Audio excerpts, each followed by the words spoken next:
ஸ்ரீ ராமகிருஷ்ண மடத்தின் 125வது ஆண்டு நிறைவு விழா கடந்த மார்ச் மாதம் 25ஆம் தேதி அன்று வெகு விமர்சையாக சென்னை மயிலாப்பூரில் உள்ள ஸ்ரீ ராமகிருஷ்ண மடம் வளாகத்தில் நடந்தேறியது.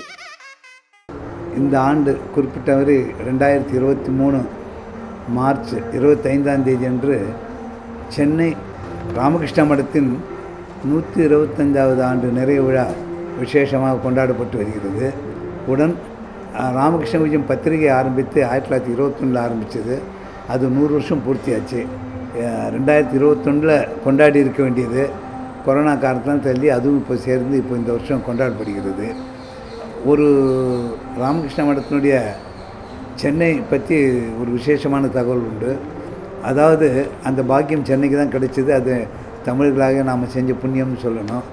விவேகானந்தர் அவருடைய சிகாகோ பிரசங்கம் 1893 போய் அதெல்லாம் முடிச்சுட்டு வெற்றிகரமாக திரும்பி வரும்போது அவர் என்ன சொன்னார், நான் இந்தியாவுக்கு வரும்போது முதல்ல தமிழகத்துக்கு வந்துட்டு அதன் பிறகு தான் நான் வங்காளத்துக்கு வருவேன். எந்த தமிழகம் என்னை இங்கேருந்து சிகாகோ அந்த சர்வசமய மாநாட்டுக்கு செல்கிறதுக்கு ஒரு ஊக்கம் அளித்ததோ, எந்த ராமநாத அரசர் எனக்கு அந்த வசதியை ஏற்படுத்தி கொடுத்தாரோ, அதனால் தமிழகத்துக்கு நன்றி சொல்லிவிட்டு அப்புறம் தான் வருவேன்னு சொல்லிவிட்டு வரும்போது கொழும்பு வந்து அதுக்கப்புறம் பாம்பன் வந்து பாம்பன்லேருந்து ஒவ்வொரு ஊராக விசிட் பண்ணி சென்னைக்கு வந்தார். சென்னைக்கு வந்தபோது அவர் சொன்னார், அழகிய சிங்கர் இவங்கெல்லாம் இருக்கும்போது, ஏன்னா திருவள்ளிக்கேணியில் அது இப்போ ஐஸ் ஹவுஸ்ன்னு சொல்லக்கூடிய இடத்துல தான் தங்கியிருந்தார். பிப்ரவரி மாதம் 6ஆம் தேதி முதல் 14ஆம் தேதி வரைக்கும் 9 நாள். இது ஒவ்வொரு வருஷமும் இப்போது அங்கே ராமகிருஷ்ணர் இல்லத்தை விவேகானந்தர் இல்லத்தில் விசேஷமாக விவேகானந்த நவராத்திரி என்று கொண்டாடப்பட்டு வருகிறது. மடம் எல்லாருக்கும் மூத்த மடம் சொல்லலாம். இன்னும் இதுவும் பேலூர் மடம் ஒரு சில நாட்கள் தான் வித்தியாசம் இருக்கும். அதனால் இந்தியாவில் வந்து மிக பழமையான மடம் அல்லது முதல்ல ஆரம்பிக்கப்பட்ட மடம் அப்படின்ட்டு சொல்லலாம். அந்த பெருமை இருக்குது. அதை வந்து விசேஷமாக அந்த 125வது வருஷம் இப்போ கொண்டாடுறாங்க. இவ்விழாவில் ஸ்ரீமத் சுவாமி கௌதமானந்தஜி மகராஜ், சுவாமி தர்மிஷ்டானந்தர் மற்றும் குஜராத்தில் உள்ள ராஜ்கோட், புதுதில்லி, ஹைதராபாத், ஏலகிரி மற்றும் பல்வேறு கிளைகளின் சுவாமிஜிகள் பலரும் வந்திருந்து இந்த நிறைவு விழாவினை சிறப்பித்தனர். இவ்விழாவில் முனைவர் நல்லி குப்புசாமி, தணிக்கையாளர் சிவகுமார், பாரதிய வித்யா பவனின் இயக்குனர் KN ராமசுவாமி, மாவட்ட நீதிபதி சத்யமூர்த்தி அவர்களும் கலந்து கொண்டு விழாவினை சிறப்பித்தனர். விழாவிற்கு வந்திருந்த சிறப்பு விருந்தினர்கள் தங்களது பொற்கரங்களால் குத்து விளக்கினை ஏற்றி வைக்க விழா இனிதே தொடங்கியது.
ஸ்ரீ ராமகிருஷ்ண மடத்தின் 125வது ஆண்டு நிறைவு விழாவை முன்னிட்டு சிறப்பு விருந்தினர்களுக்கு மடத்தின் சார்பில் நினைவு பரிசுகள் வழங்கி கௌரவித்தனர்.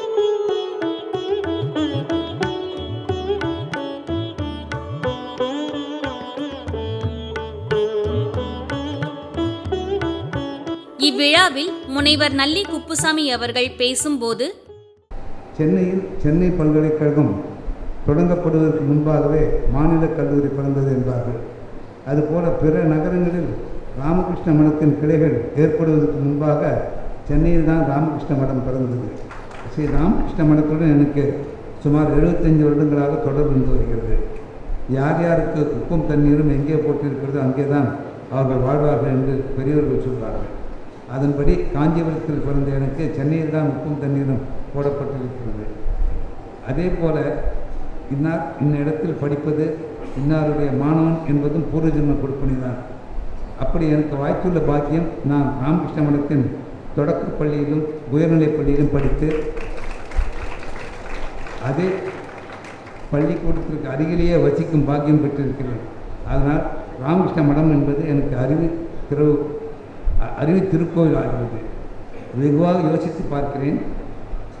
ராமகிருஷ்ண மடத்துடன் எனக்குள்ள தொடர்பை பெற்றேன். அது பற்றி சில வார்த்தைகள் சொல்ல விரும்புகிறேன். முதல் 3 வகுப்புகளில் நான் படித்தபோது தொடக்கப்பள்ளி கிறிஸ்து சாலையில் இருந்தது. பின்னர் அங்கிருந்து ராஜாபாதர் சாலையில் புதிய வகுப்புகள் தொடங்கப்பட்டன. பனல் பார்க்கிற்கு மேற்கே இருந்தவர்கள் அங்கேயும், மற்றவர்கள் ராஜாபாதத்திற்கு வரக்கூடிய ஒரு மாறுதல் ஏற்பட்டது. பாண்டிஜார் பகுதியில் இருந்த நானும் பிறரும் ராஜாபாதத்தில் உள்ள பள்ளிக்கூடத்தில் படித்தோம். கிர்பிட் சாலையில் உள்ள தொடக்கப்பள்ளி கட்டிடம் மராமத்துக்காக இடிக்கப்படுகிறது என்று கேள்விப்பட்ட போது, அதாவது 1972 நான் சுவாமி வித்வானந்தரை தொடர்பு கொண்டு நான் படித்த வகுப்பறையில் ஒரு புகைப்படம் எடுத்துக்கொள்ள விரும்புகிறேன் என்று சொன்னேன். சுவாமிஜி நானும் வருகிறேன் என்றார். சிறு குழந்தைகளிடமும் அந்த சின்ன பெஞ்சில் நானும் சுவாமிஜியும் அமர்ந்து புகைப்படம் எடுத்துக்கொண்ட போது என் வயது 32. 1950 முதல் 56 வரை ராமகிருஷ்ணா மெயின் ஸ்கூலில் படித்தேன். அப்போது எங்கள் தலைமை ஆசிரியர் அண்ணா சுப்பிரமணியம் அவர்கள். அவர் ஒரு வெள்ளை ஆடை அணிந்த ஒரு துறவி, எளிமையானவர், இனிமையானவர். அவரை கண்டால் எல்லோரும் பயப்படுவோம். ஆனால் அவர் பயமுறுத்துவர் அல்ல. ஒரு சிறு சம்பவத்தை சொல்ல விரும்புகிறேன். அப்போது என்னுடன் படித்த நரசிம்மன் என்ற சிறுவன் வகுப்புகளுக்கு வராமல் ஊர் சுற்றி கொண்டிருந்தான் என்று தகவல் வந்தது. வகுப்பு ஆசிரியர் கண்டித்து பார்த்தார். அவன் மாறவில்லை. தலைமை ஆசிரியர் அண்ணா சுப்பிரமணியரிடம் அந்த தகவல் சென்றபோது அவன் அழைத்து தன் அருகில் நிறுத்தி அணைத்து கொண்டு கண்ணீர் விட்டார். எவ்வளோ பெரிய குடும்பத்து பையன், நீ இப்படி இருக்கலாமா? வகுப்புக்கு வராமல் ஒழுங்கினமாக இருக்கலாமா? படித்து முன்னேற வேண்டாமா என்று கடினம் சொன்னார். நரசிம்மன் அவர்கிட்டார். அதை பார்த்துட்டு கண்டிப்பு ஏற்படுத்தாத மாற்றத்தை அவருடைய கண்ணீர் ஏற்படுத்தியது. அப்படிப்பட்டவர் எங்கள் தலைமை ஆசிரியர். அவரை நான் இன்றும் மறக்க மாட்டேன். தமிழ், சமஸ்கிருதம், ஆங்கிலம் 3 மொழிகளும் நன்றாக அறிந்தவர். ஓய்வு பெற்றவன் மடத்திலேயே தங்கி பல சமஸ்கிருத நூல்களுக்கு உரை விளக்கம் எழுதினார். அந்த நூல்களின் உரிமையை மடத்திற்கே கொடுத்து விட்டார். அப்படிப்பட்ட ஒரு ஞானவானின் மாணவர் என்பது எனக்கு மிகப்பெருமை. உயர்நிலைப் பள்ளி மாணவனாக இருந்தபோது வகுப்பறையில் கற்றுக்கொண்டது போலவே தியான மண்டபத்தில் நடைபெற்ற சொற்பொழிவுகளிலும் எவ்வளவோ தெரிந்து கொண்டேன். இன்று சில பௌராணிகர்களின் பிரவச்சனங்களை கேட்கும்போது, இதே கருத்தை அந்த காலத்தில் நமது பள்ளிக்கூடத்தில் என்ன சுப்பிரமணியர் சொன்னார், மஞ்சக்குடி ராஜகோபால சாஸ்திரி போன்றவர் சொன்னார்கள் என்று நினைத்து பார்க்கிறேன். 60-70 வருடங்களுக்கு பிறகும் அந்த சொற்பொழிவுகளின் தாற்பயம் மனத்தில் நின்றிருக்கிறது என்றால் அதற்கு இந்த பள்ளிக்கூடமே காரணம். ராமகிருஷ்ணா மடத்துடன் தொடர்ந்து 75 வருடங்களுக்கு மேலாக நெருக்கமாக தொடர்ந்து வந்து வருகிறது என்றால் அதற்கு காரணம் ராமகிருஷ்ணா மடத்தின் துறவிகள் எனக்கு தந்துவதும் ஆசீர்வாதமும் ஆதரவும். சென்னை ராமகிருஷ்ணா மடத்தின் தலைவராக இருந்துள்ள சுவாமி தபஸ்யானந்த மகாராஜ், சுவரணானந்த மகாராஜ், தற்போது சுவாமி கௌதமானந்த மகாராஜ் ஆகிய அனைவரும் என்னை கனிவுடன் நடத்தி வருகிறார்கள்.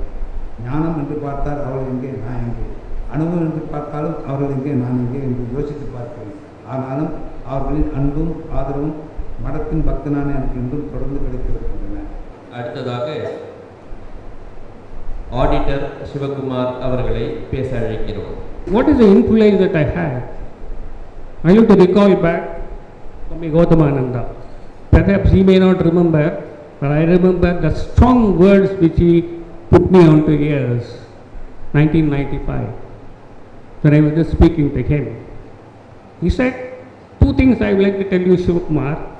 One is, the ultimate purpose of the human goal is to realize God. I was very young. This is all right. Second, service to man is service to God. That's what you find in the invitation. Tamil sonna சேவை செய்து கொண்டே இரு. That influenced me a lot, and these 2 statements are etched in my memory. If you analyze these 2 statements, this is what Ramakrishna Math is doing. Tell me, is there anyone who can dispute these 2 statements? You can't. It is a purpose how ultimately the man can realize God. That's why they come to thy help, and also the service. Enormous amount of, tremendous amount of service. I don't think any other organization in the world can do. Swami Vivekananda started the Math. I went through the letters with a sole objective to transform the man, not religion or anything like that. Transform the man, bring out the energy within that man. A peep into the past 125 years, we know that amount of work the Math has done to the mankind. I realize that everything what you want is here. Let me share 2 or 3 small experiences. One, whether we believe it or not, in 2003, Holy Mother Jayanti, there was a saying, there was no rain. And why it's not raining at all? Somebody told me that, if you have 1000 lotus flowers and bring it and do a puja here, you will get rain. But where to get the 1000 lotus flowers? Mind you, that night I had a dream in which Holy Mother saying, go and get the flowers. Tomorrow and get the flowers. I got it the next morning, and the next day, enormous rain in this place. Will you believe? You have to believe, because I have experienced it. 2, many of my chartered accountant students, never used to get the exam. I tell them, look here, there is only one thing you can do. Go and purchase the book, My India, the Eternal India. Go to page number 112. It is a chapter known as Faith in Yourselves. If you have faith, you will pass. There are n number of students who have passed. This is simple 4 pages of Swami Vivekananda influenced the mind of students like this. Very happy to tell you, when the 125th year came, and it was something to, as usual I involved myself in collecting a little bit of funds. See, there was one student of mine from Singapore, who is the managing director of Sandhya Bank. I don't want to mention the sum, how much he spent. He told me with almost, I should say, tears, sir, if I can't give it to Ramakrishna back, where other place I will give? I said, why do you say like that? Sir, this is a month where I got my medicines free when I was a child. Till the school stage, I was getting free medicines. I will give back all that I learned. I resigned. Now he is on to the spiritual path. விழாவிற்கு வந்திருந்த ஸ்ரீ ராமகிருஷ்ண மடத்தை சேர்ந்த சுவாமிஜிகள் பலரும் மற்ற முக்கிய விருந்தினர்களும் ஸ்ரீ ராமகிருஷ்ண மடத்தின் அரிய சேவைகளை பாராட்டி சிறப்புரையாற்றினார்கள். The presence of so many monks and brahmacharis at Chennai Math today is a God-given opportunity for all of us to seek their blessings on this concluding session of the 125th anniversary celebrations of Chennai Math. I was not a great student in college. Cricket was my first love. It continues to be my first love. But then the atmosphere in Vivekananda College and the kind of culture and values it brought into the individuals at a young age is what shaped my career and also reached the heights in my corporate life. So I am always indebted to the Ramakrishna mission and the movement for what I am today. And it is all because of the learnings and culture that has stood me in good stead. Living up to the twin ideals of renunciation and service as brought out by Sri Swami Vivekananda, yet Chennai Math is the place to experience the joy of service and understand the true meaning of spiritual energy. Just being present here to participate in the various service activities gives us a meaning to our lives and provides a sense of hope and peace. Once you are inside this premises, the environment engulfs you in peace and tranquility and helps you ponder on the deeper meanings of life. I still very clearly remember my first conversation with Gautamananda Ji Maharaj way back in 2015, while I was still in BPCL and we had taken up the project at Belur village for the construction of a community hall. I was retiring in 2016 and I was keen on spending time in service activities after a hectic corporate life of almost 3 decades. Over the last few years, I had the opportunity to interact with several heads of the Ramakrishna Mission centers, and I was so impressed by their strong desire to bring about substantive changes in the lives of people. Their encouragement and guidance was instrumental in taking up several projects, especially in education, and completing them on time and being put to use very effectively. A very satisfying and blessed experience. I thank profusely Swami Dharmishtananda Ji Maharaj, Manager Maharaj of Chennai Math, for providing me this wonderful opportunity to share my sentiments. May the Holy Trinity continue to shower their blessings on the Ramakrishna Math in the order. and all the devotees. Jai Sri Ramakrishna. I was fortunate enough to have had a great association with the Ramakrishna Math, and I got benefited. This is what I would like to say. What the whole purpose of living is to live with a motive, with satisfaction. This is what I have arrived by associating myself with the Ramakrishna Math. There are very few institutions that have survived this many years in the country. Various challenges, it has many of them must face many challenges and survived to serve, because the basic objective was to serve. In spite of various threats to our country, our Sanatana Dharma and the culture has survived, because basically people are good. This is one thing which has made us to survive. Any kind of, maybe poverty must have thrived. Many threats, wars, anything, or rules of foreign countries, does not matter. Our culture has survived in this country. That's why we are all here to support an organization like Ramakrishna Math and to grow further and further in this country. Today, our main duty is to rededicate ourselves to be in the service and also take the next generation to the objectives of Ramakrishna Math. Ramakrishna Math and Bharatiya are only two institutions recognized by government of India as National Institute of Eminence in the country. When we go to a temple, we don't carry a script. We come out of our mind and we just pray. This is a similar place when it comes to Ramakrishna Math. It is a temple, it is absolute temple where I have come, and I am blessed to see that this Math is doing a wonderful job without any, it should go without much hindrance, and all the support that I can do as an individual, as an institution, will be always be there. Even recently I had told I have declared that we have some land on the outskirts of Bhavan where we are planning to build an Indian Culture Center. I would like to offer a good land to Ramakrishna Mission to institute a hospital for the benefit of the locals, and I continue to reiterate that, and whatever support is required, we will work together, and I would ask Gautamanda to bless us with such a thing. And I don't want to go further because you are all here to celebrate 120, and we are fortunate enough to live during a period when this 125th year is being celebrated, and the message of Ramakrishna and Vivekananda should be carried further. What best we can do, we should do it. Sri விவேகானந்தரின் இளமை பருவத்தில் நடந்த நிகழ்வுகளை புத்தக வடிவில் கண் பார்வை அற்றவர்களும் படிக்கும்படியான Braille புத்தகங்களை சுவாமிஜி அவர்கள் வெளியிட்டார்.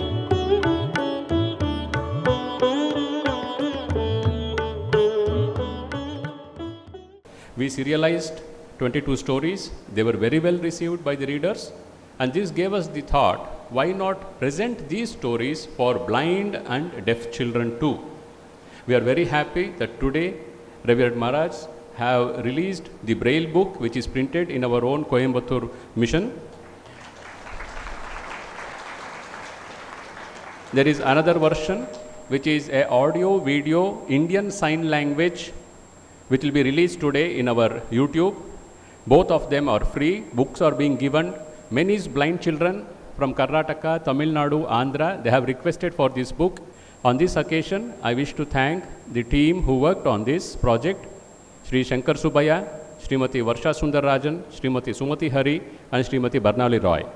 The world greatest monastic order என்று சொல்லப்படுகிற ஒரு ஆன்மீக குரு பரம்பரை இன் கொண்டாட்டத்தை நாம் இங்கே கொண்டாடி கொண்டிருக்கிறோம்.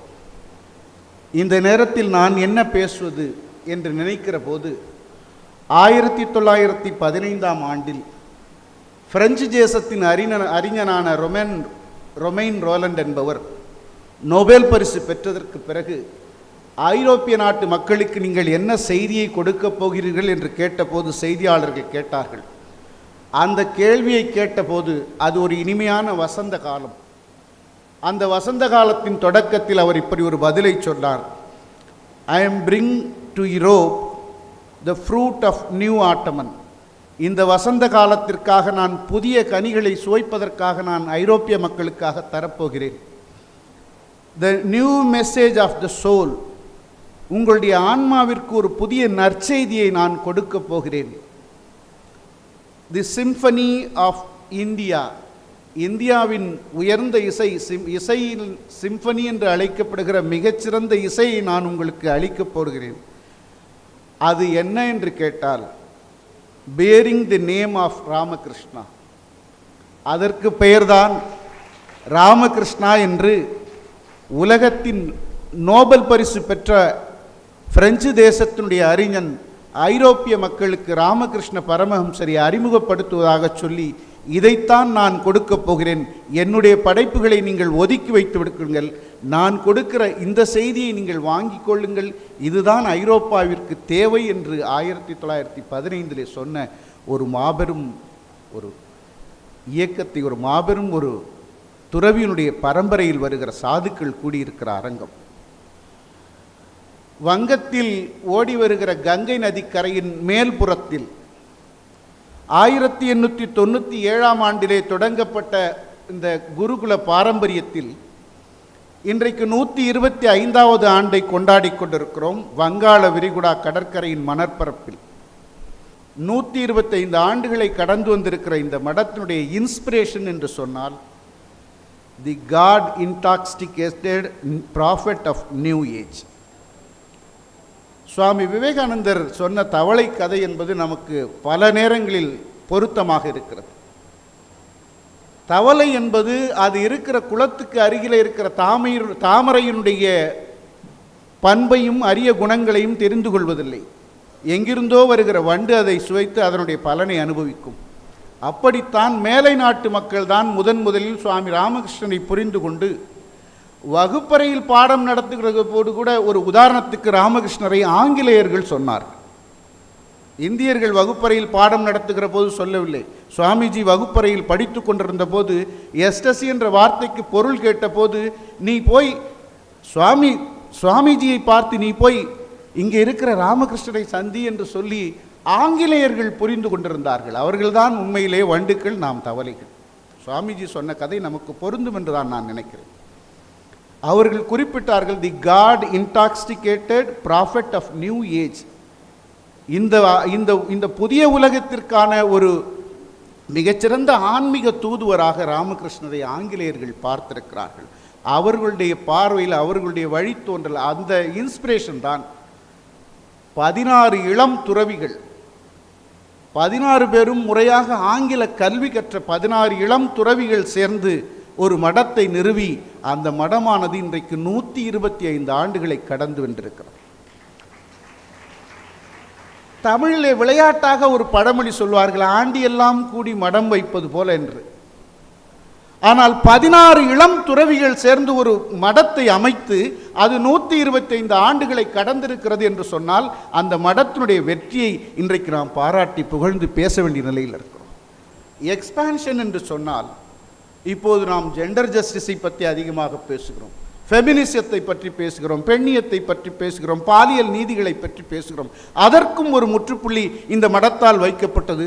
1954 ஆண்டு டிசம்பர் திங்கள் 2ஆம் நாள் அந்த கங்கை நதி கரையின் மேற்கு கரையில் ஆண்களுக்கான துறவர பயிற்சி, துறவர என்று சொன்னால் அதன் கிழக்கு கரையில் பெண்களுக்கென்றும் ஒரு துறவர நிலையை நிறுத்தி ஒரு பாலியல் சமூக நீதியை அர்த்தநாரீஸ்வரர் என்று நாம் கருதுகிற அந்த நிலையை உருவாக்கிய பெருமை இந்த மடத்திற்கு உண்டு. அந்த வகையில் தான் இது இன்றைக்கு வெற்றி நடை போட்டுக் கொண்டிருக்கிறது. இந்த எக்ஸ்பான்ஷனுக்கு பிறகு நான் ஃபியூச்சர் ப்ராஸ்பெக்ட் என்று கருதுவதெல்லாம் இங்கே கூடியிருக்கிற நம்முடைய ப்ராமிசிங் பிரம்மச்சாரிஸ், இவர்கள்தான் இந்த மடத்தின் திருமடத்தை இனி வருங்காலத்தில் தலையிலும் தோளிலும் சுமந்து கொண்டு சாதாரண மக்களிடத்திலே கொண்டு செய்யக்கூடிய ஒரு பணியை செய்ய இருக்கிறீர்கள். எனவே இங்கே இருக்கிற பிரம்மச்சாரிகளை, அன்ஷெல்ஃபிஷ் டிவோட்டிஸ், இங்கே இருக்கிற சுயநலமற்ற பக்தர்களை பார்க்கிற போது இந்த இயக்கம், இந்த நிலை என்பது தொடர்ந்து உருவாகி மென்மேலும் வளர்ந்து ஒரு ஒப்புயர்வற்ற நிலைக்கு செல்லும் என்பதற்கு இதுதான் உறுதி என்று சொல்லி ஒரே ஒரு செய்தி மற்றும் இன்றைக்கு நாம் 125வது ஆண்டை கொண்டாடி கொண்டிருக்கிற இந்த நாளில் ஹார்வர்ட் பல்கலைக்கழகத்தில் ஒரு புத்தகத்தை வெளியிட்டிருக்கிறார்கள். ஹார்வர்ட் பல்கலைக்கழகத்தின் ரூத் ஹாரிஸ் என்று ஒரு ஆசிரியர், வரலாற்று பேராசிரியர் நூலை எழுதுகிற போது சொல்லியிருக்கிறார், ராமகிருஷ்ண ஆர்டர் என்பது ஒரு காலத்தில் it was an order for some days, later it became a math, thereafter it emerged as a movement. ஒரு மடமாக தோன்றியது, இன்றைக்கு இயக்கமாக பரிணமித்திருக்கிறது என்று சொல்லி அந்த நூலுக்கு பெயர் வைக்கிற போது சொல்லியிருக்கார்கள், இந்தியாவினுடைய அடையாளமாக சுவாமிஜியை பார்க்கிறார்கள். Swami Vivekananda is an identity of India. Once, not now. Today, Swamiji is the guru to the world. உலகத்தின் குரு.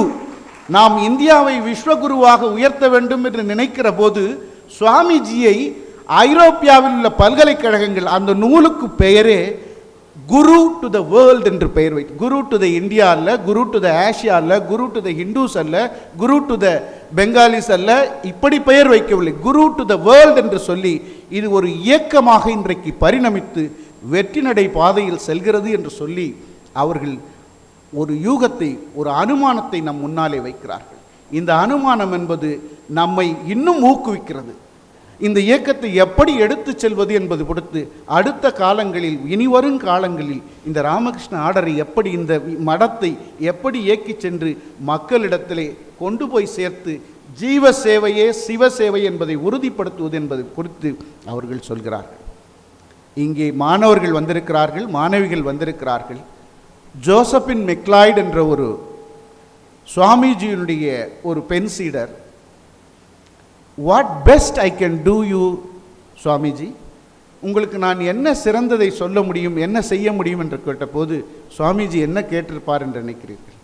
யூ லவ் இந்தியா, இந்தியாவை நீ நேசி, அது போதும் என்று சொன்ன ஒரு துறவி உலகத்தின் வரலாற்றில் எங்கேயும் பார்க்க முடியாது.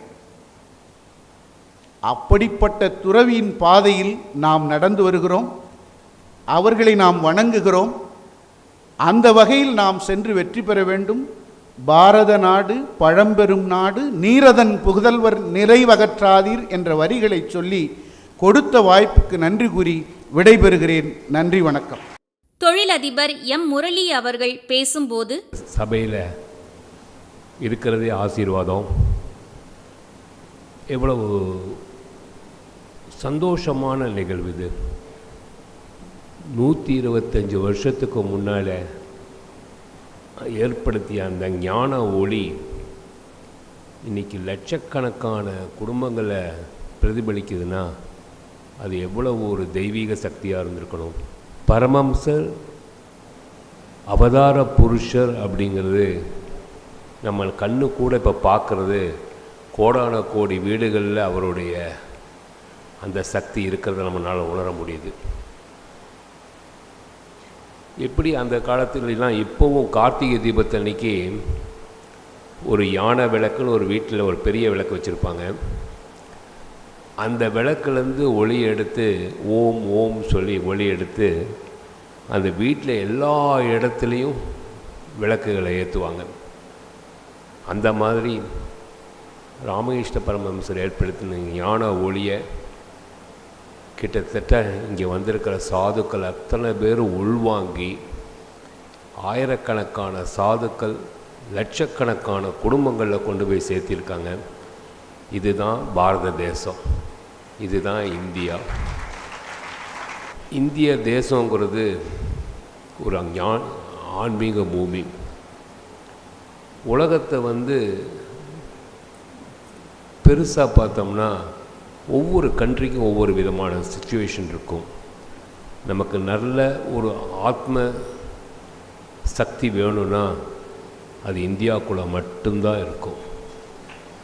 உங்களுக்கு இன்டெலிஜென்ஸ் வேணும், மெட்டீரியலைஸ் வேர்ல்டு வேணும்னா அதுக்கு எக்கச்சக்கமான இடங்கள் இருக்குது.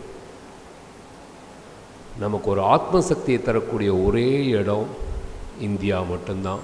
அதுவும் இங்கே இருக்கிற சாதுக்கள் மூலியமாக கிடைக்கக்கூடிய அந்த ஆத்ம சக்திக்கு அளவே கிடையாது.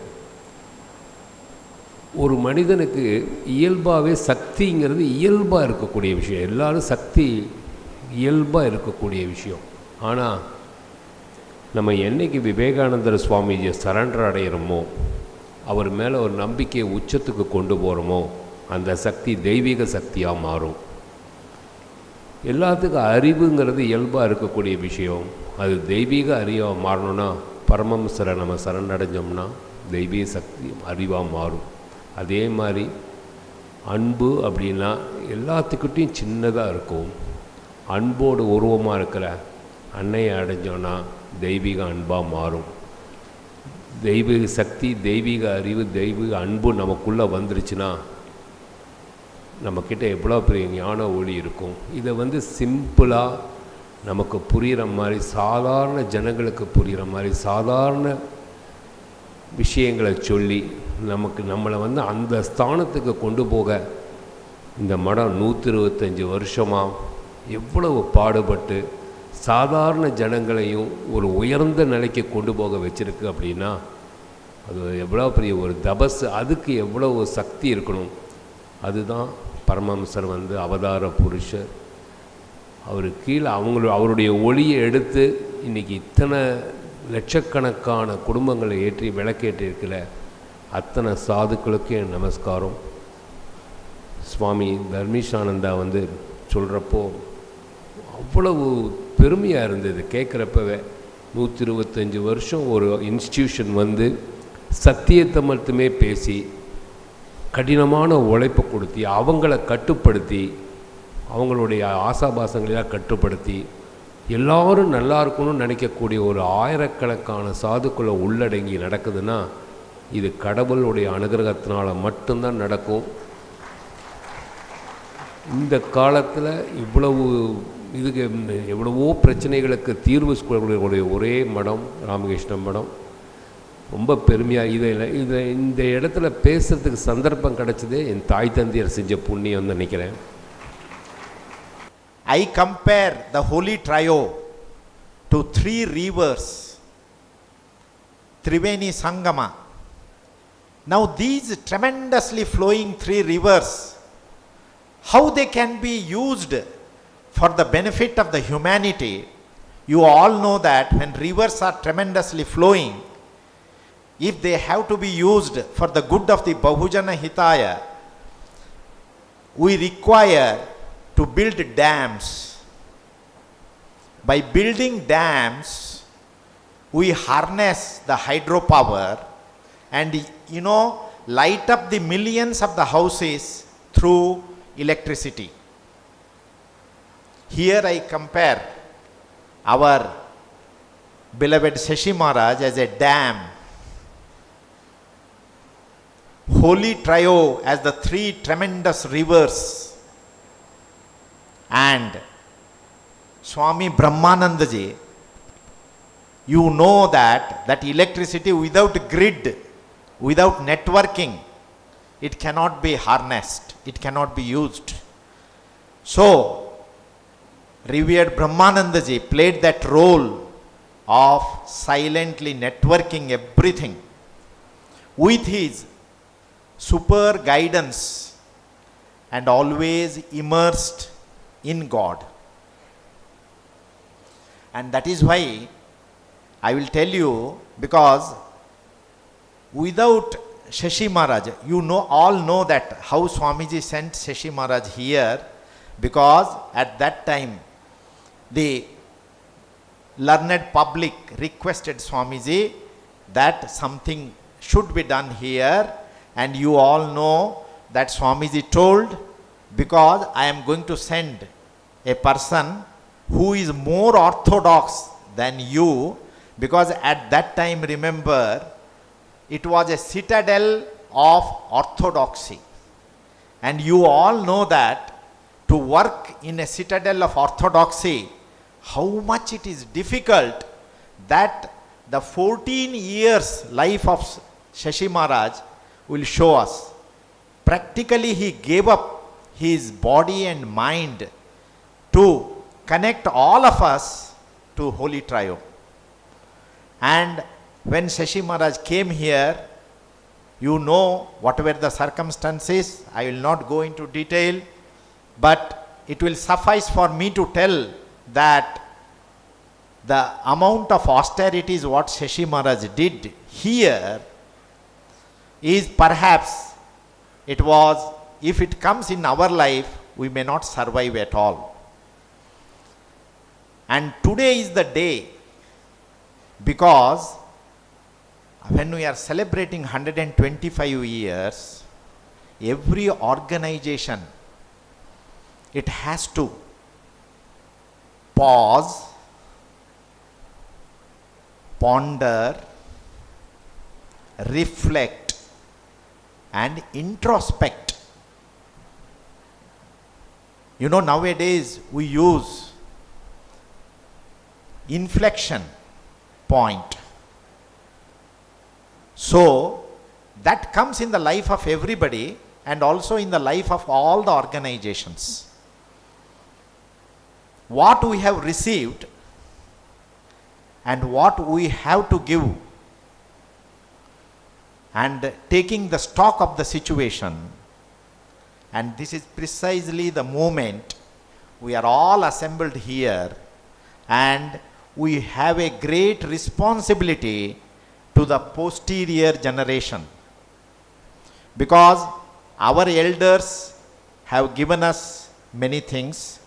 Now it is our duty that we also should think what we can give to our future generations. In the organization, you will always find, because to bring up such a beautiful organization and give it a very solid foundation, Shashi Maharaj, South India will ever be grateful to Shashi Maharaj, because it was he who consolidated the movement by bringing Holy Mother and Raja Maharaj, belovedly called Swami Brahmanandaji. I will address him as a Raja Maharaj. Here everybody knows. You look at, just for example, I am telling you, when he brought Holy Mother, she was taken to Rameshwaram, was made to worship Shiva with 108 golden bilva leaves for the good of entire humanity, and particularly the southern part, because Sri Ramakrishna could not come to this region in his mortal coil, and that is why bringing mother was the momentous opportunity for in the southern India it was. And another thing is, you know, he also brought Swami Brahmanandaji, and we all know, I am not going to go in detail about the educational activities and even the palace for the poor, all these activities, wonderful contributions of our Shashi Maharaj, and you know, our Raja Maharaj himself came and dedicated for the orphans, the thing is. But today, we will do Anudhyanam of, when we will go back from here, we should carry something. What is that? That Anudhyanam is that Shashi Maharaj showed us what he did. I will actually compare these two great personalities. Swami Vivekananda is a symbol of strength. Swami Brahmanandaji is a symbol of super guidance, immersed in God. And Shashi Maharaj is rooted, completely ground to the earth, and lifting everybody and trying to connect everybody to the Holy Trio. And role of Holy Mother. Holy Mother, she gave a great message to all of us that if you have love, because mother represents universal love, if you have love, no geographic barriers will be of, any hindrance to you, because you know that mother told, try to make everybody your own. Nobody is a stranger in this world. And in Bengaluru one incident happened. When mother was unable to communicate, all the people told mother, we don't want anything, because they were feeling that pure love of mother. So the solution is all the geographical, barriers can be overcome only by the universal love which mother has. That is why she gave her, mind you, her last message, Kevu pornoe shakulke apun korte shikho. Try to make the world your own. Nobody is a stranger here. And once we take this one, we will be, able to carry the message of the Holy Trio in any part of the world. And precisely for that purpose only they have come. And today I want you people also take something from this Holy Trio. And now one more thing I will just tell in 1 minute and finish. That is, Swami Vivekananda used to love Shashi Maharaj very much. And Swami Vivekananda, there are some similarities between these two great personalities. Swami Vivekananda, when he left the mortal coil, he did not keep most of his brother disciples near him. But Shashi Maharaj was at that time in Chennai. To Shashi Maharaj he told, Shashi, I have cast off this worn out garment. How much love he had. And both of them, Swamiji did not see his 40. Shashi Maharaj did not see his 50. Both of them intensely worked, gave everything to the world. If Swamiji has given everything to India, I will say Shashi Maharaj has given everything to South India. And lastly, you will understand one, in both the lives, I myself draw the comparison. How I draw is, Swamiji wanted to invoke the mother of the universe.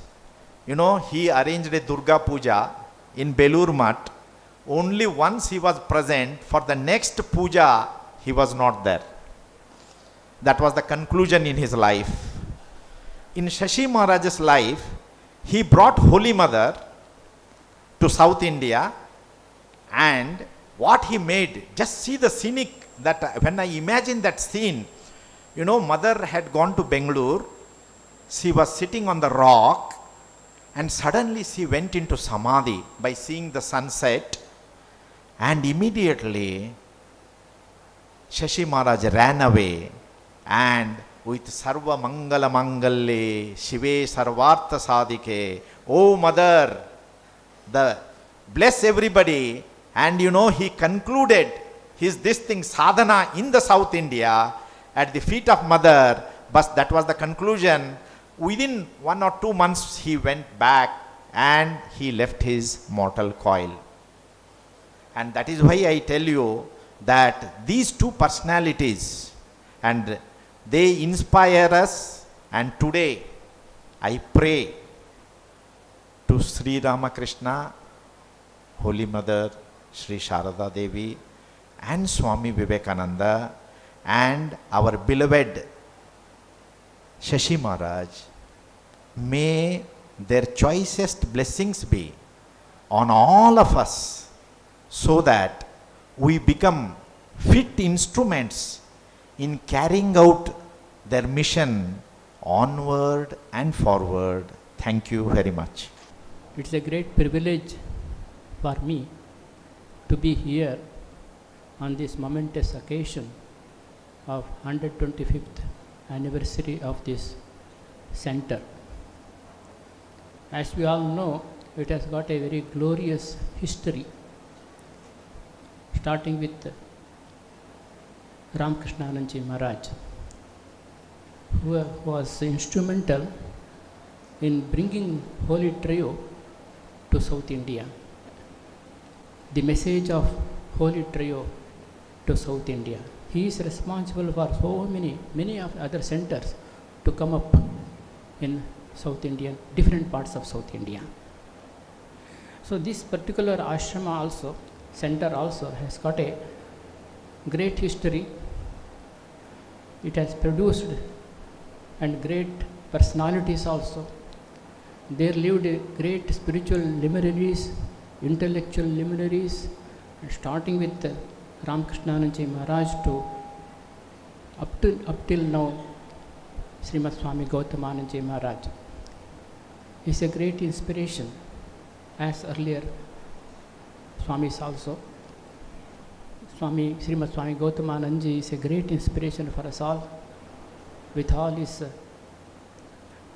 zest for life, zestful life in spite of his age, and always being jovial, and he inspires in us the optimism and positivism in our life. So we are so grateful to be associated with him, and this great center has done a great service to the society in all the areas we can think of. So it has had a great future also. So with these few words, I conclude my speech, offering my pranams to Holy Trio. Namaste. Sri Ramakrishna மடம் சென்னையின் தலைவர் ஸ்ரீமத் சுவாமி கௌதமானந்தஜி மகராஜ் ஆசியுரை வழங்கி பேசும்போது, உங்கள் எல்லோருக்கும் தெரிந்த விஷயமே இந்த மடத்தை பற்றி. இந்த மடத்தை 1897 சுவாமி ராமகிருஷ்ணானந்தர் திறந்து வைத்தார். இதை நீங்கள் கேட்டிருக்கீங்கோ, நீங்களும் படிச்சிருக்கீங்கோ. அப்போ துவக்கப்பட்டது இது. 1897 சுவாமி விவேகானந்தர் இங்கே 9 நாள் ஐஸ் ஹவுஸில் தங்கியிருந்தார். இப்போ தான் நாம் பிப்ரவரியில் 6ஆம் தேதியிலேருந்து 15ஆம் தேதி வரலாம் விவேகானந்த நவராத்திரி கொண்டாடினோம். உபனிஷத்து சம்ஸ்கிருதத்தில் இருக்குது. அதே சில பேர் தான் அதை படிக்கணும், சில பேர் படிக்கக்கூடாது. இப்படியெல்லாம் ஒரு சமுதாயத்தை கட்டுப்பாடுகள் இருக்குது. அதெல்லாம் கடந்து எல்லாருக்கும் உபனிஷத்து படிக்க வைக்கிறார், எல்லாருக்கும் சாஸ்திரத்தை படிக்க வைக்கிறார். இப்படி அவர் ஸ்ரீராமகிருஷ்ணனுடைய பொக்கிஷத்தை எல்லாருக்கும் பகிர்ந்து கொண்டார் எல்லார்கிட்ட. இந்த மாதிரி ஒவ்வொரு பணிகளும், சேவை பணிகளும், ரிலீஃப் ஒர்க் பண்ணுறாரு. மின்ட் ரோட்டில் போய் பார்க்குறாரு, அங்கே ஏழை பெண்கள், கூலி நாளிகளுடைய பெண்கள், அதுக்கு சாப்பிட்றதுக்கே ஒன்றும் கிடையாது, கல்வி பேச்சே கிடையாது, ஒருத்தருக்கும் ஒரு எழுதுறது கூட தெரியாது. இந்த நிலையை பார்த்து அவருக்கு ரொம்ப மனசில் கருணை வந்தது. அவருக்கு ரொம்ப மனசில் கட்டமாச்சு. என்னடா இந்த மாதிரி நிலையில் இருக்குது. அந்த ஏழை பெண்களுக்காக, அந்த ஏழை குழந்தைகளுக்காக பிரைமரி ஸ்கூல் ஒன்று தந்தார் மின்ட் ரோட்டில். அவர் இருக்கிறது மயிலாப்பூரில். மின்ட் ரோடுக்கு போயிட்டு தான் அது சூப்பர்வைஸ் பண்ணிட்டு வருவார். National high school, national primary ஸ்கூல்னு ஆரம்பித்தார். அந்த காலத்தில் இந்த ஏழை பெண்களுக்கும், அது பின்தங்கிய அந்த குழந்தைகளுக்கெல்லாம் யாரும் இது உதவி செய்ய மாட்டா. அது உங்களுக்கு தெரிஞ்ச விஷயம். சமுதாயத்தில் பெரிய அந்த பின்தங்கியே இருக்கட்டுமே, அவள் கர்மம் அது. நாம் அதுக்காக உதவி எதுக்காக வேணும், பணம் வராது. அதுக்காக சசி மகாராஜ் என்றைக்குமே ஒரு காசு கேட்டது கிடையாது தனக்காக. அவர் சொல்கிறாரு, நான் ஒரு காசு நான் கையேந்தி கேட்க மாட்டேன். குரு மகாராஜ்க்கு சொல்கிறாரு, நீயா கொண்டு வந்து கொடுத்தியானா அதில் நான் உனக்கும் படைப்பேன், போகம் நைவேத்தியம், அந்த பிரசாதத்தை நான் சாப்பிடுவேன். நீ ஒன்றும் கொடுக்கலன்னா நான் யார் முன்னாலும் இப்போ உனக்காகட்டும் எனக்காகட்டும் கையேந்தி கேட்க மாட்டேன். இந்த மாதிரி ஒரு கடோரமான தவம் செஞ்சிருந்தவர் இந்த பெண்களுக்காக, இந்த ஏழைகளுக்காக, சுவாமி விவேகானந்தர் மொழியில் சொல்லணும்னா இந்த நரநாராயணர்களுக்காக நான் பிச்சை இருக்கிறேன். அப்படி ஒரு பாக்ஸை வச்சுட்டு அது சேரிட்டி பாக்ஸ் போல் மேல்பக்கம் ஒரு ஓட்டை இருக்கும், அதை வச்சுட்டு ரோட்டில் நின்றுருப்பார், மின்ட் ரோட்டில். அங்கே வரவான போகிறவெல்லாம் ஒரு 6 காசு 8 காசு 1 அணா 2 அணா அப்படின்னு போடுவாள். அதை கொண்டு வந்து வச்சு ஸ்கூல் நடத்துகிறார். இதை நாம் நிறைய சொல்லிகிட்டே போகலாம், இப்போ சொல்கிறதுக்கு பொழுதும் கிடையாது. இப்போது அவர் சமயத்தில் இவ்வளோ விதமான வேலை பண்ணியிருக்கார். அவர் பார்த்தாலும் ஆச்சரியமாக இருக்குது. அங்கே 10 வருஷம் இருந்தார். 1897 1906 வரலாம், 7 வரலாம். 1907 இந்த இடத்துல வந்தார். அப்போ இந்த ரோடு ராமகிருஷ்ண மட் ரோடு பிராடிஸ் ரோடுன்னு கூப்பா. அந்த பிராடிஸ் ரோடு இப்போ தான் ரீசெண்டில் அது ராமகிருஷ்ண மட் ரோடாச்சு, பிராடிஸ் ரோடாக இருந்தது. இங்கே யாரும் மனுஷாலே இருக்கலை. இங்கே வரத்துக்கு பயப்படுவானாம். சாயங்காலம் ஆகிடுத்துன்னா இருட்டான், அதனால் இங்கே வரமாட்டானாம்.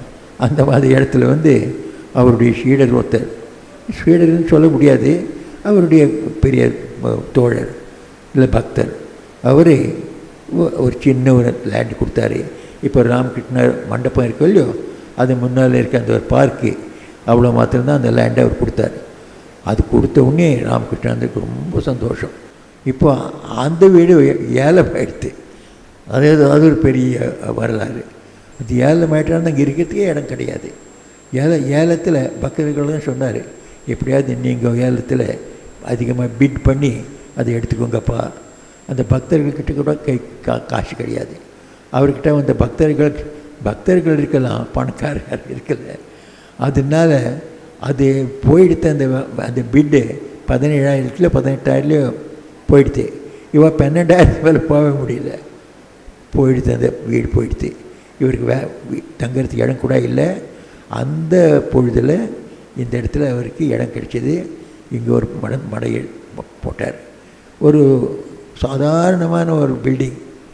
அது இதுக்கு சாதாரணமாக பில்டிங்னு சொல்கிறேன். அது கட்டி 4 வருஷத்துக்கு முதல்ல கூரையெல்லாம் தண்ணி விழுது. ராத்திரியெல்லாம் கொடைப்பிடிச்சின்னு உட்காந்துருக்க மாதிரி இருக்குது. குரு மகாராஜ் தலை வேலை. அந்த மாதிரி ஒரு பில்டிங்கு எப்படியாவது நம்ம பில்டிங் கிடச்சிதுன்னு இந்த இடத்துல வந்துட்டார். இந்த இடத்துல 4 வருஷம் இருந்தார். 1907 1911. அங்கே 1897 1906 14 வருஷம் இருந்தார். 14 வருஷம் ஸ்ரீராமகிருஷ்ணர் ஸ்ரீராமச்சந்தர் காட்டில் போனார், தவம் செஞ்சார். இவர் 14 வருஷம் இவர் தான் 14 வருஷம். அந்த 14 வருஷத்து புண்ணியம் நாம் இன்றைக்கி அனுபவிச்சுட்டு இருக்கோம். I pray to Sri Ramakrishna, Holy Mother, Swamiji and Shashi Maharaj to bless us all to continue in this journey to spread the message of Sri Ramakrishna, which will bring us happiness in this life, happiness in the spiritual life also. Jai Ramakrishna. Om Shanti Shanti Shanti.